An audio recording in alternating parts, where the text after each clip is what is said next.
Hello दोस्तों, मैं मिठू आप सबों का स्वागत करता हूं टारगेट एकेडमी 98 पर। दोस्तों, आज हम लोकसभा से संबंधित अति महत्वपूर्ण प्रश्न जो कि विभिन्न प्रतियोगी परीक्षाओं में पूछे गए हैं को लेकर आपके बीच आए हैं। दोस्तों, वीडियो स्टार्ट करने से पहले हमारे चैनल को सब्सक्राइब कर लीजिएगा और बेल आइकन को ऑन कर लीजिएगा, जिससे न्यू वीडियो का अपडेट आपको मिलते रहे। और सब्सक्राइब करने नहीं भूलिएगा तथा दोस्तों के पास शेयर जरूर से जरूर कीजिएगा। इससे पहले हमने लोकसभा से संबंधित पार्ट 1 अपलोड किया, यह पार्ट 2 है। और राष्ट्रपति राज्यसभा भी मैंने अपलोड किया है, प्लेलिस्ट भी बना दिए हैं, उसको प्लेलिस्ट से जाके उसको देख लीजिएगा। तो चलिए चलते हैं हमारे पहले सवाल के ऊपर। हमारा पहला सवाल है, लोकसभा का चुनाव लड़ने के लिए इच्छुक व्यक्ति की न्यूनतम आयु होनी चाहिए। तो याद रखिएगा दोस्तों, कोई भी वह व्यक्ति जो लोकसभा का चुनाव लड़ना चाहता है, उसकी न्यूनतम आयु 25 वर्ष होनी चाहिए। ठीक है, तो क्वेश्चन नंबर 1 का सही उत्तर ए होगा, 25 वर्ष। फिर ऑप्शन बी है 30 वर्ष। 30 वर्ष किसके लिए उपयुक्त है दोस्तों? राज्यसभा के लिए। ठीक है, राज्यसभा का अगर आप चुनाव लड़ना चाहते हैं तो उसकी आयु कितनी होना चाहिए? 30 वर्ष। और 35 वर्ष किसकी आयु दोस्तों? 35 वर्ष प्रेसिडेंट की। ठीक है, प्रेसिडेंट का मतलब यानी कि राष्ट्रपति का चुनाव लड़ने के लिए आयु 35 वर्ष होनी चाहिए। और 21 वर्ष किसके लिए? पंचायती चुनाव लड़ने के लिए। ठीक है, पंचायती चुनाव लड़ने के लिए न्यूनतम आयु कितनी होनी चाहिए? 21 वर्ष। तो याद रहेगा दोस्तों, 25 वर्ष लोकसभा, 30 वर्ष राज्यसभा, 35 वर्ष राष्ट्रपति और 21 वर्ष पंचायत का चुनाव लड़ने के लिए। तो चलिए चलते हैं अगले सवाल के ऊपर। हमारा नेक्स्ट सवाल है, लोकसभा सदस्य बनने के लिए योग्यता नहीं है। ठीक है, उसमें पहला सवाल पूछा था कि लोकसभा सदस्य बनने के लिए न्यूनतम आयु कितनी होनी चाहिए। इसमें पूछ रहा है कि लोकसभा सदस्य बनने के लिए योग्यता नहीं है। तो पहला है भारत का नागरिक हो। तो याद रखिएगा दोस्तों, भारत का नागरिक हो, यह योग्यता है लोकसभा सदस्य बनने के लिए। पागल या दिवालिया ना हो। ठीक है, कोई भी व्यक्ति जो लोकसभा सदस्य बनना चाहता है, वह पागल या दिवालिया अगर होता है तो उसे लोकसभा सदस्य नहीं बन सकते हैं। इसीलिए यह भी उनके लिए योग्यता है। तीसरा, सरकारी लाभ के पद पर ना हो। कोई भी व्यक्ति अगर सरकारी सेवा में है, सरकारी नौकरी में है, तो वह लोकसभा सदस्य नहीं बन सकते, यानी कि लोकसभा सदस्यों का चुनाव नहीं लड़ सकते हैं। ऑप्शन बी इसका सही होगा, लोकसभा सदस्य बनने की योग्यता नहीं है, उम्र 30 वर्ष से कम ना हो। क्योंकि लोकसभा सदस्य बनने के लिए न्यूनतम उम्र कितनी होनी चाहिए? 25 वर्ष। तो यही इसका सही उत्तर होगा, यह योग्यता नहीं है। 25 किसी भी व्यक्ति का अगर उम्र 25 वर्ष है तो वह लोकसभा चुनाव लड़ सकता है। 30 वर्ष राज्यसभा का है दोस्तों। तो इस संबंध में क्वेश्चन नंबर 2 का ऑप्शन बी सही होगा, क्योंकि 30 वर्ष जो है इसके लिए योग्यता नहीं है। ठीक है, तो क्वेश्चन नंबर 2 का सही उत्तर ऑप्शन बी। चलते हैं अगले सवाल के ऊपर। अगला सवाल है, लोकसभा के अध्यक्ष को कौन चुनता है? तो याद रखिएगा दोस्तों, लोकसभा में का अध्यक्ष को कौन चुनता है? तो वह चुनता है लोकसभा का सदस्य। अब लोकसभा के सदस्य कौन होते हैं? जो जनता द्वारा निर्वाचित होते हैं। और लोकसभा के सदस्य अध्यक्ष कौन बन सकते हैं? वह लोकसभा सदस्य ही बन सकते हैं। और उसको कौन चुनता है? वह सभी सदस्य जो लोकसभा के सदस्य होते हैं, यानी कि मनोनीत और निर्वाचित दोनों सदस्यों को मिला के 545 सदस्य होते हैं, वही सदस्य लोकसभा के अध्यक्ष को चुनते हैं। और उसका कार्यकाल कितने दिनों का होता है दोस्तों? जब तक लोकसभा का यानी कि का कार्यकाल रहता है, यानी कि प्रधानमंत्री बहुमत सत्ता पे रहते हैं, तब तक उस सदस्यों का कार्यकाल रहता है। तो क्वेश्चन नंबर 3 का सही उत्तर क्या होगा? ऑप्शन बी, लोकसभा के सदस्य लोकसभा के अध्यक्ष को चुनते हैं। चलिए चलते हैं अगले सवाल के ऊपर। कोई वित्तीय बिल प्रस्तावित हो सकता है। तो याद रखिएगा दोस्तों, वित्तीय बिल और धन विधेयक सर्वप्रथम प्रस्तावित कहाँ होता है? लोकसभा में। उसके बाद ही राज्यसभा में प्रस्तावित किया था। और दूसरा बिल जो है पहले राज्यसभा या लोकसभा किसी में प्रस्तावित किया जा सकता है, पेश किया जा सकता है। लेकिन वित्तीय बिल और धन विधेयक हमेशा याद रखिएगा सर्वप्रथम लोकसभा में ही पेश किया जाता है। तो क्वेश्चन नंबर 4 का सही उत्तर गया ऑप्शन बी, केवल लोकसभा में। चलिए चलते हैं अगले सवाल के ऊपर।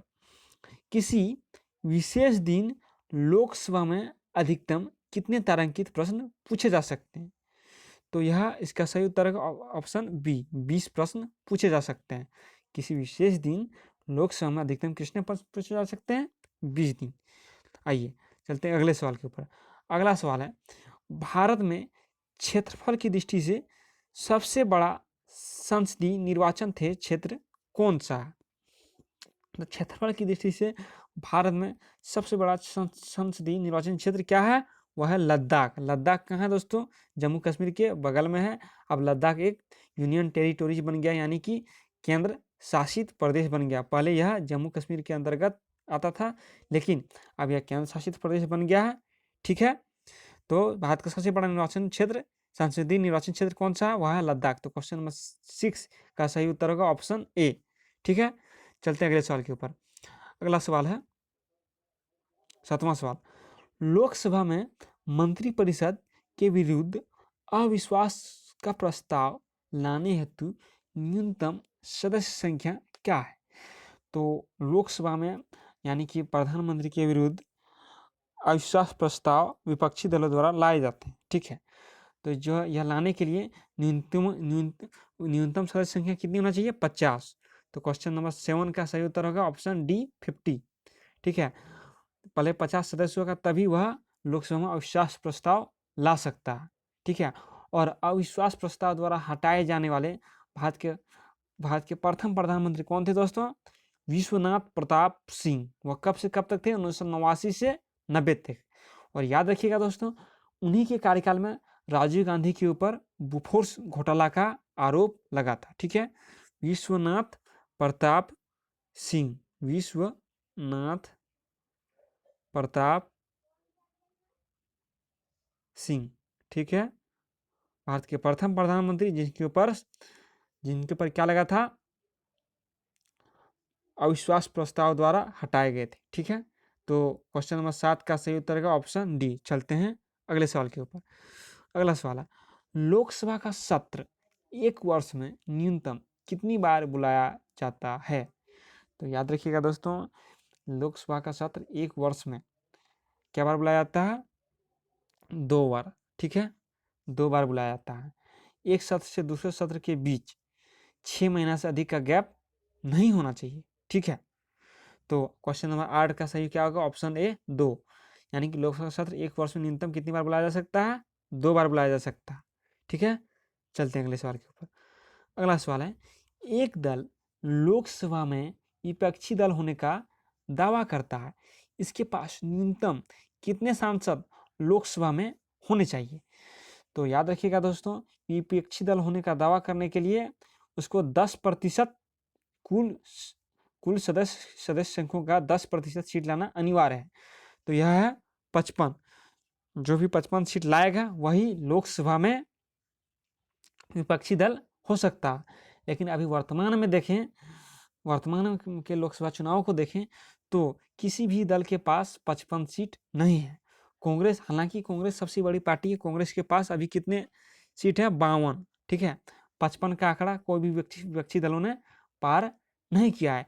इसीलिए कोई भी मान के चले तो विपक्ष वर्तमान में विपक्ष नहीं है। ठीक है, लेकिन जो बड़ी पार्टी है जैसे कांग्रेस, अब फिलहाल वही विपक्षी पार्टी है। ठीक है, लेकिन विपक्षी पार्टी होने के लिए उनके पास न्यूनतम 55 सीटें होनी चाहिए। ठीक है, चलते हैं अगले सवाल के ऊपर। तो क्वेश्चन नंबर 9 का सही उत्तर क्या आएगा? Option A, 55। ठीक है, चलिए। और अंतिम सवाल, भारतीय संविधान के अनुसार धन विधेयक सर्वप्रथम प्रस्तुत होगा। तो अभी मैंने बताया दोस्तों, धन विधेयक और वित्त विधेयक सर्वप्रथम कहाँ प्रस्तुत होगा? लोकसभा में।